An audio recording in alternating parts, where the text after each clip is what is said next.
You can't lock us in a freezer! Let go of that door! That freezer is the only thing in this building that's going to be standing in about 90 seconds. Everybody in. You can hate me all you want. Later. Later's the whole point. Sir, you're scaring my customers. The alert says watch.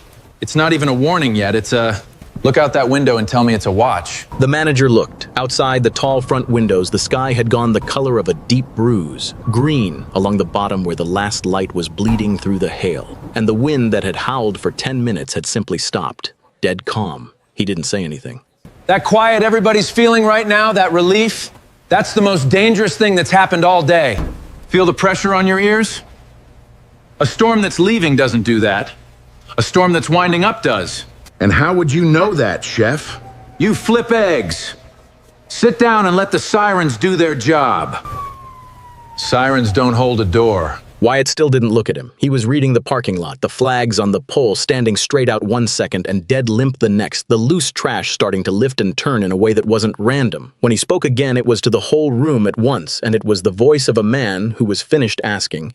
Nobody goes to their cars. Anybody who runs to their car in the next 4 minutes is dead. A building with no basement and a roof this wide, the only safe place is a small, strong box on an inside wall. And the only one this place has is that freezer. So we're all going in, I'm going to hold the door, and we're going to be cold and cramped and furious, and every single one of us is going to walk out of here. Move. For a moment, nobody moved. Then a retired nurse in booth 6, a woman who had spent 40 years watching men decide too slowly, stood up, took her husband by the sleeve and walked toward the freezer, and that broke it. They came, the way people come once one person decides. 15 diners and 3 staff, into a steel box the size of a small bedroom, packed with racks of frozen product Wyatt was already tearing off the shelves and throwing out into the kitchen to make room, working with a speed that did not look like panic at all. It looked like a man who had done this before, in a life nobody in Blanchard had ever heard about. For 15 years, before he ever picked up a spatula, Wyatt Boone had made his living driving straight toward the things everyone else drove away from.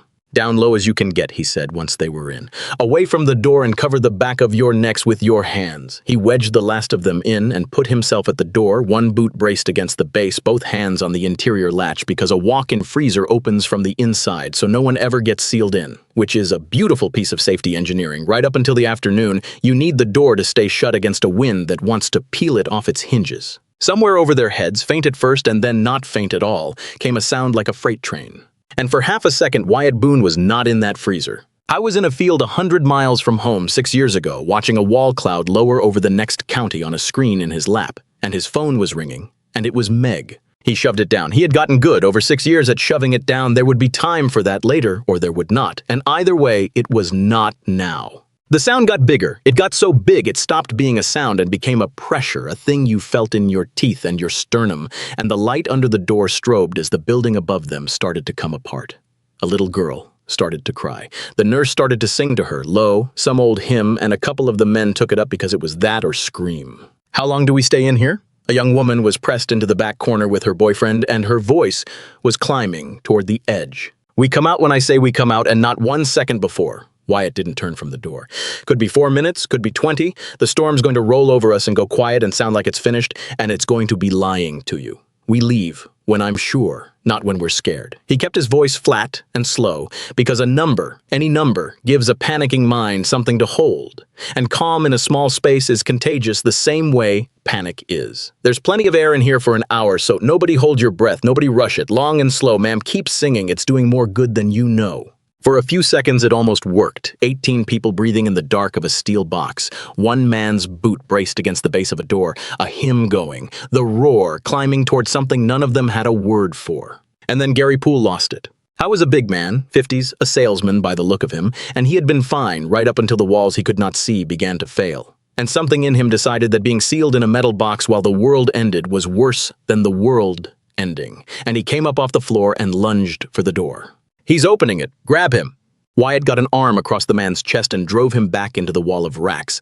Not gently, because there was no version of gentle that worked here. "You open that door right now," he said into the man's face, close, dead level, "and the pressure in that dining room rips it out of your hands, and every person in this box dies in the next 3 seconds, including you, including that kid. Look at me. I am not going to let you kill us. Get down."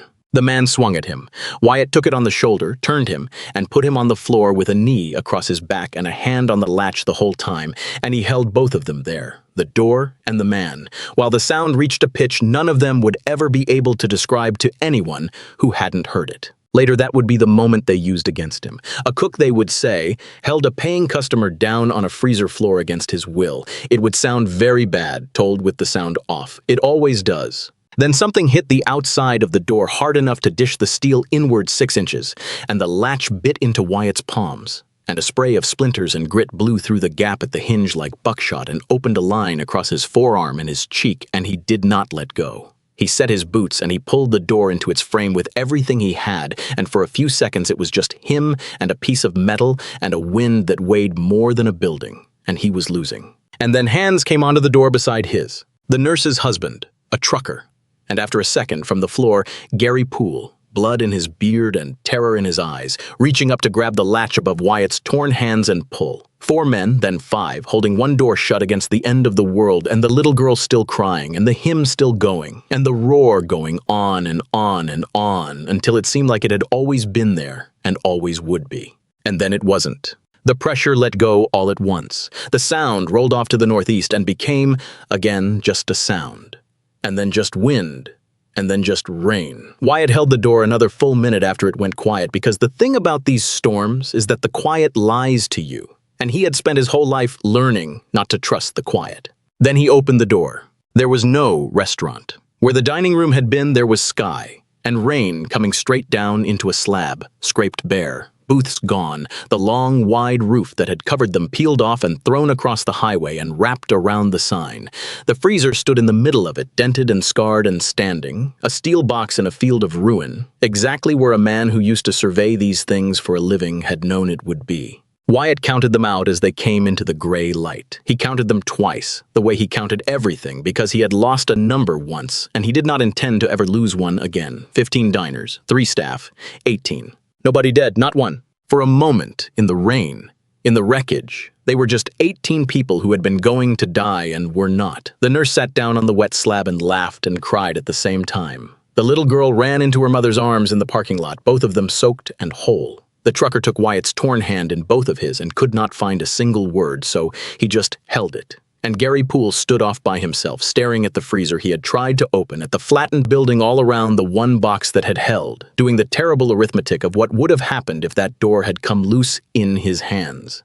He was, in that first minute, already becoming a different man than the one who had swung a fist. He would spend the next 11 days trying very hard not to know what he already knew, and he would fail. He should have been a hero. For about a day, in Blanchard, Wyatt was. Then 3 states away, in a glass tower where the Hearthstone Grill Corporation kept its lawyers, a woman looked at the same footage everyone else was looking at and saw something no one else had thought to see. She saw liability. Her name was Marla Prentice, and she was the regional director of operations, and if you had met her, you would not have thought villain. You would have thought exhausted. She had come up through 40 stores and a divorce and 2 decades of hitting numbers other people set, and she was not, by any definition that mattered to her own conscience, a bad person.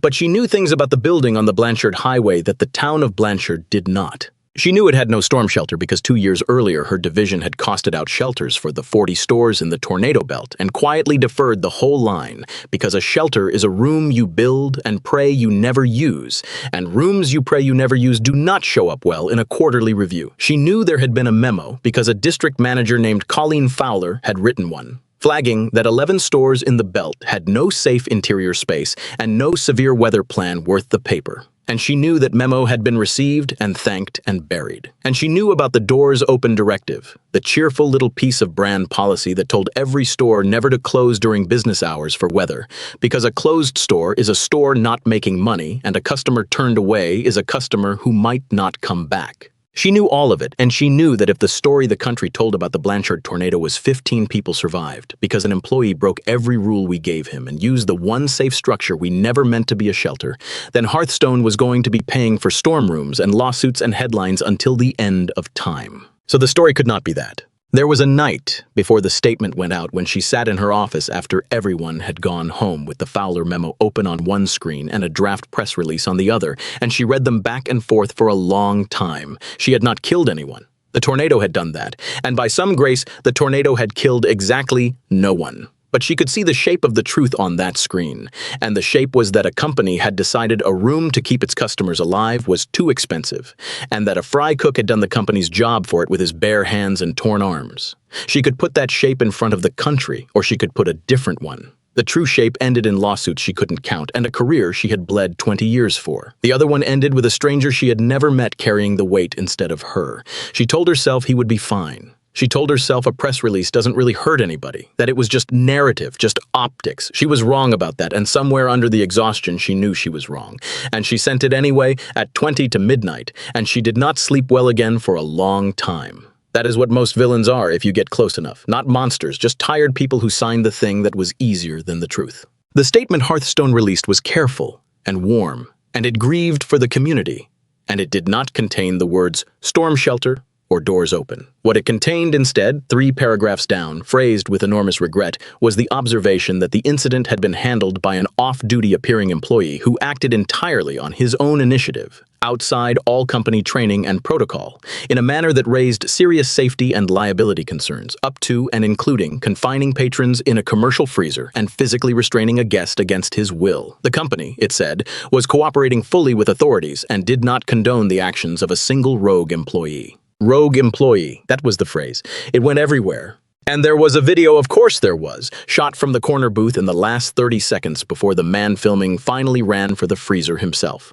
30 seconds of a cook in an apron shoving customers into a steel box and blocking the door with his body while they shouted at him, and a big man swung at him and got put on the floor. With the sound off and the sky out of frame, it was the most damning thing you ever saw. 50 seconds after Hearthstone's statement dropped, that video had a caption, and the caption was a verdict. The store fired him by phone the next morning for conduct violations, no severance, and 2 days after that, a sheriff's investigator called and asked Wyatt Boone to come in and answer some questions about a complaint that had been filed against him for unlawful restraint and assault. The complaint had been filed by Gary Poole. Wyatt sat in his kitchen and read the sheriff's letter with his daughter doing homework across the table, and he understood exactly what it was, because a fired man facing 2 charges is a man who cannot pay a lawyer. And a man who cannot pay a lawyer is a man the county can shape into whatever it needs. And the shape it needed was the shape Hearthstone had already drawn.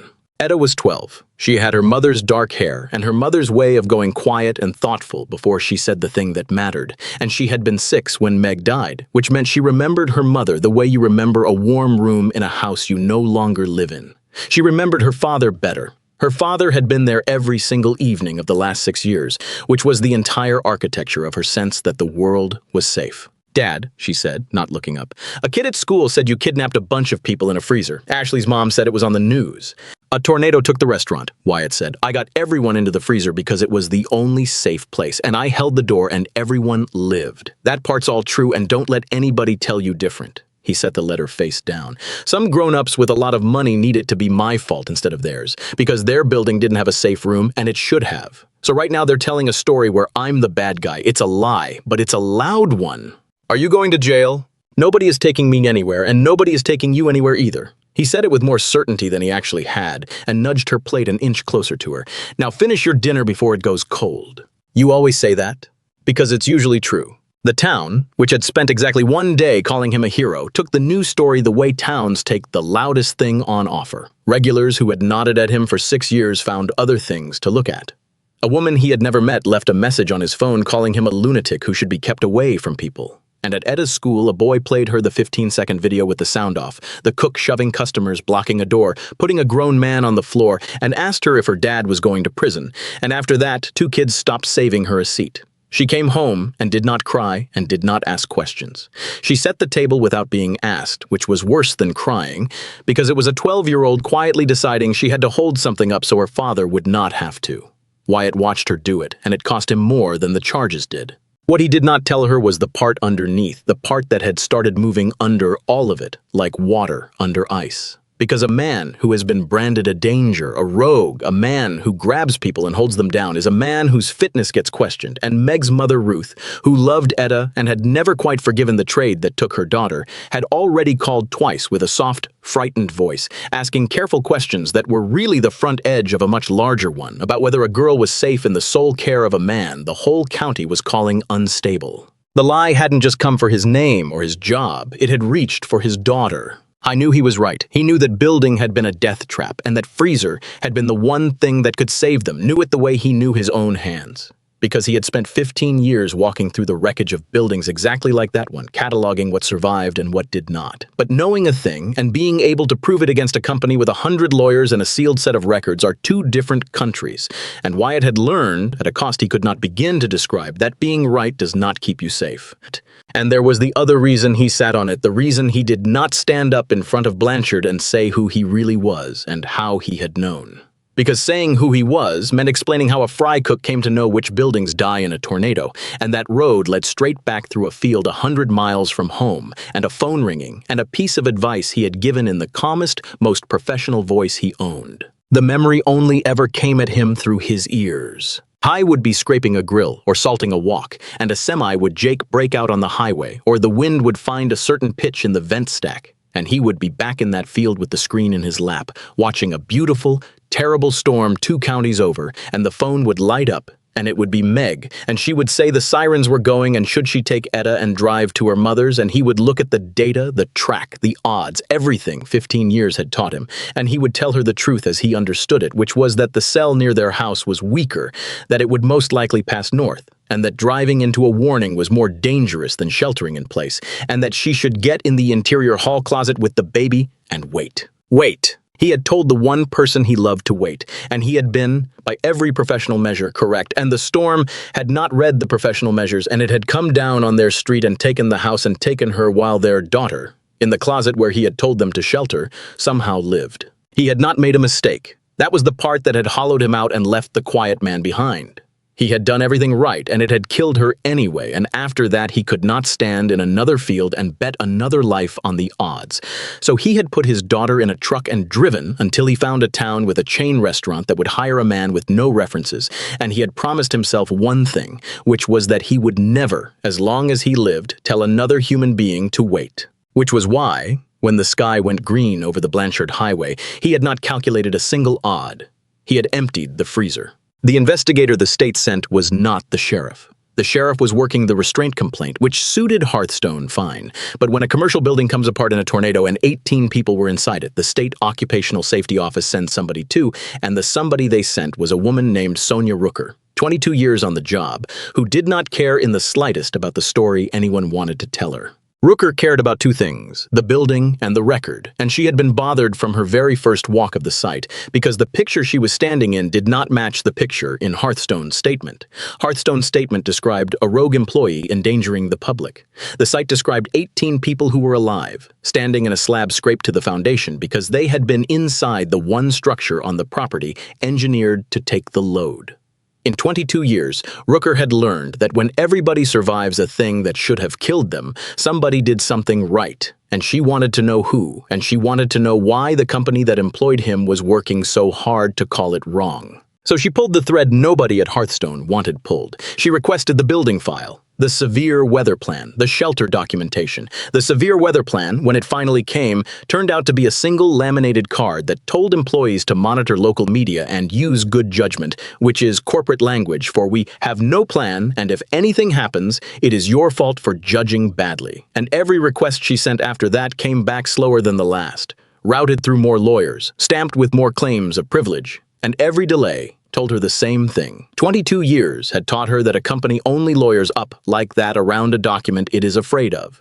She just had to find out which one it was afraid of and keep pulling until it fell out. And somewhere in the pulling, she ran the name of the fired cook because the sheriff's file had it, and because a detail had snagged in her mind and would not come loose, the detail of a line cook who had looked at a green sky and known, with total confidence, which room in the building would survive. Wyatt Boone came back as a line cook with 6 clean years and nothing before them. Nothing. And nothing to a woman with 22 years of instinct is the loudest sound a background check can make. She kept pulling, and the older record, when it finally surfaced, did not read like a line cook at all. It read like a man who had spent 15 years chasing tornadoes across the plains for a living. First, for the footage, and then for the science of it. A man whose name was on a field guide to severe weather survival that half the storm spotters in 3 states had a dog-eared copy of in their glove box.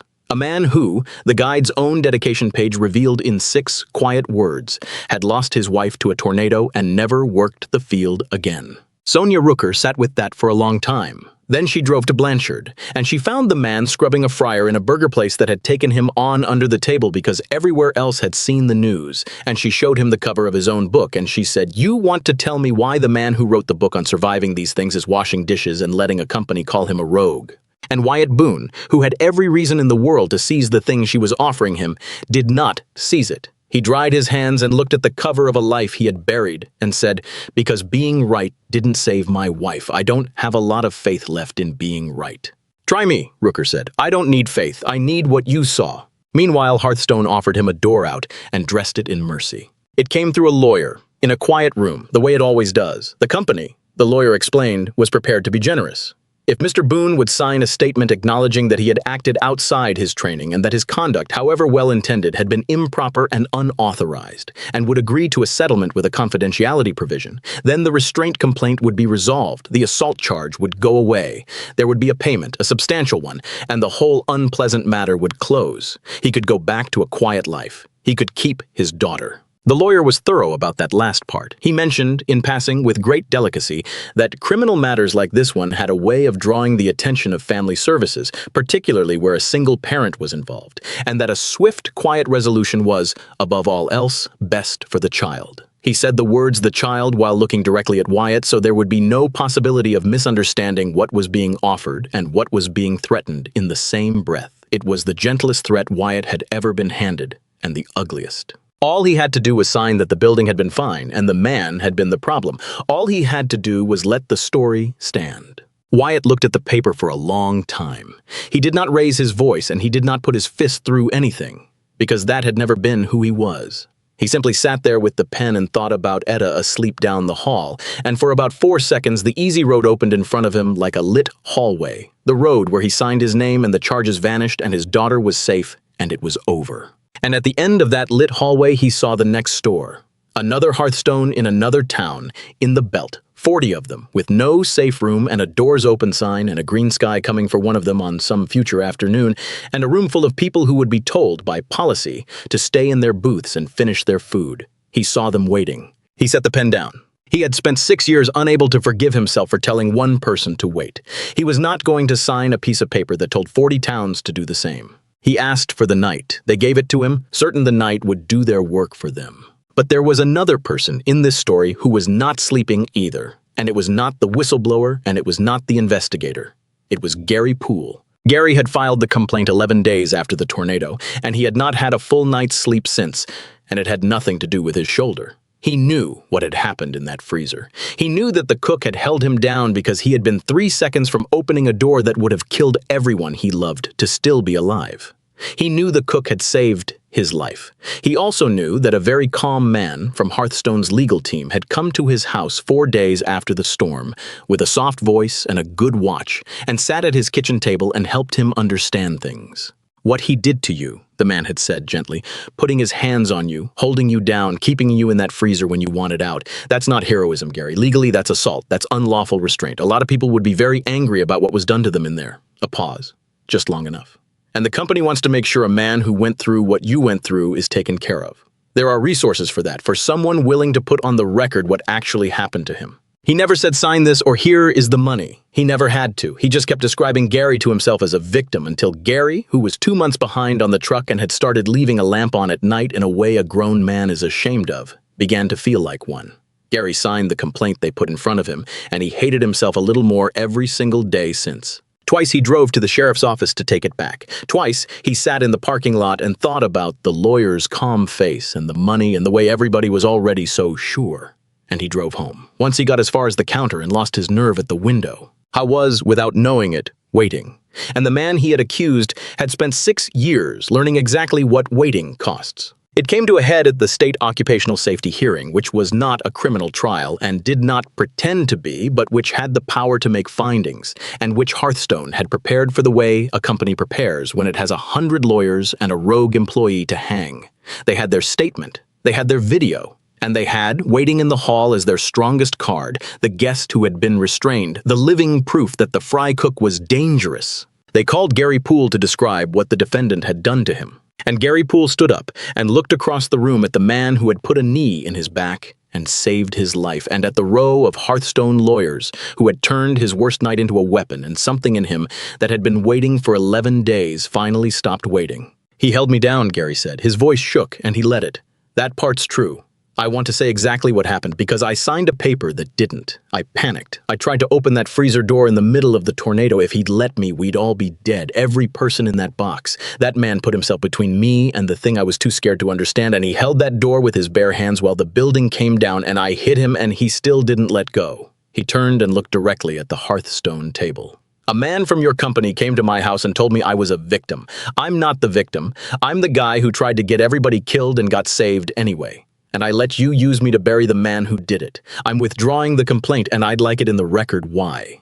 The room did not make a sound. And Sonia Rooker, who had been waiting for exactly this kind of moment because she had already done the boring, unglamorous, unbeatable work that made it matter, laid the rest of it on the table. She had the engineering assessment third-party sealed, which found that the Blanchard store's wide roof and unbraced walls had failed catastrophically and predictably, and that the walk-in freezer was the only structure on the site with any chance of protecting an occupant, which meant that the decision to shelter 18 people inside it was not reckless.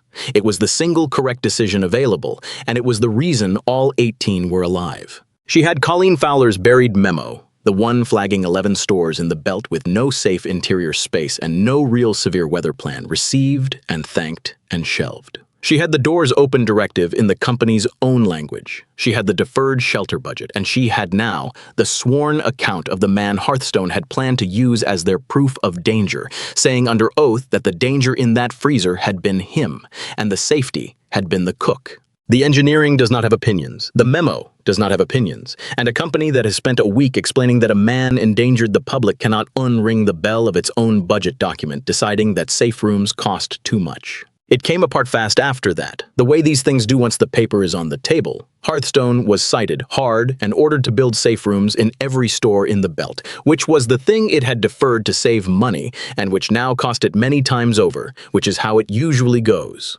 Marla Prentice, who was not a monster, who was a tired woman who had made a business decision about a room she prayed she would never need and then made a worse decision to protect it, was named in the findings and did not survive them at the company. The story that had called Wyatt Boone a rogue was retracted in the same tidy paragraph style it had been born in. The restraint charge was gone with the complaint. The assault charge, built on the same night, went with it. And the careful, frightened questions about a girl's father simply stopped, because it is very difficult to argue that a man is an unstable danger to his child after a state investigator has found in writing that his judgment was the only thing standing between 18 people and their own funerals. Wyatt never stood up and made a speech about who he'd been. He didn't have to. An engineering report and a buried memo and a frightened man's conscience did it for him, which was the only way he'd ever have allowed it done. There was talk, briefly, of some kind of recognition, the town, a plaque, a photo. He did with it what he did with all of it. He didn't show. Gary Poole came to see him once and stood on the step with his hat in his hands like a man at a graveside. He tried to say something about the complaint and the lawyer and being sorry and got tangled up in it. Wyatt let him off the hook the way he let everyone off the hook, quietly and without any ceremony. "You were scared," he said. "And scared people do things, but you stood up when it actually counted, and that's the part that's on the record now." Gary shook his head, unable to accept being forgiven that fast, which is its own kind of penance. Wyatt put a hand on his shoulder and told him to go home to his family. After a minute, the big man did. But there was an evening, after the noise had finally gone quiet, when he did a thing he had not done in 6 years. He turned off the little weather radio he still kept going on the counter. Out of habit, he had never examined, and he sat his daughter down, and he told her about her mother. Hein told her that before this town he used to chase storms for a living, that he'd been good at it, good with the very thing that sent everyone else running the other way, that he'd known more about how a tornado kills and what survives it than almost anyone alive. And then he told her the part he had kept locked for 6 years, and his voice did a thing it never did, and he let it. "The night your mom died, she called me. I was 100 miles away chasing a different storm. She asked me if she should get you and drive to Grandma Ruth's." He kept his hands flat on the table because that was the only way he could get the words out level. "And I looked at everything I knew, and I told her to stay home, To get in the hall closet with you and wait. I told her that because it was the safest thing, statistically. And I was right, Etta. That's the part nobody understands. I was right, and it didn't matter. The storm came down on our street anyway, and it took her, and it left you in that closet where I told her to put you. He stopped. So I stopped chasing. I couldn't stand in another field and bet another person's life on being right. I brought you here, and I decided the only man I was ever going to be again was your dad. Etta was very still, in the way children go still when they know they're being handed something true and heavy and theirs to keep. But this time you didn't tell anyone to wait, she said, working it out the slow, careful way she worked everything out. You put them all in the freezer right away. No, Wyatt said, I didn't wait, not this time. She thought about that for a while, then in the small voice she saved for the biggest questions. Do you think, if you'd told Mom to go, she'd have made it? And there it was, the question he had asked himself 10,000 times in the dark, out of the mouth of a 12-year-old who had a right to ask it. He could have lied. He looked at his wife's dark hair and his wife's thoughtful eyes on his daughter's face, and he gave her the truth, because she was old enough for it, and because he was finally, after 6 years, able to say it. I don't know, baby. Maybe, maybe not. Driving might have killed her too. That's the thing I finally figured out. He put his hand over her small one. There was no safe answer that night. I've spent 6 years believing I picked the wrong one, but the truth is there wasn't a right one to pick. I did the best a person could do with what he knew. It still cost me your mom. Both of those things are true. His eyes were wet and he let them be in front of her on purpose.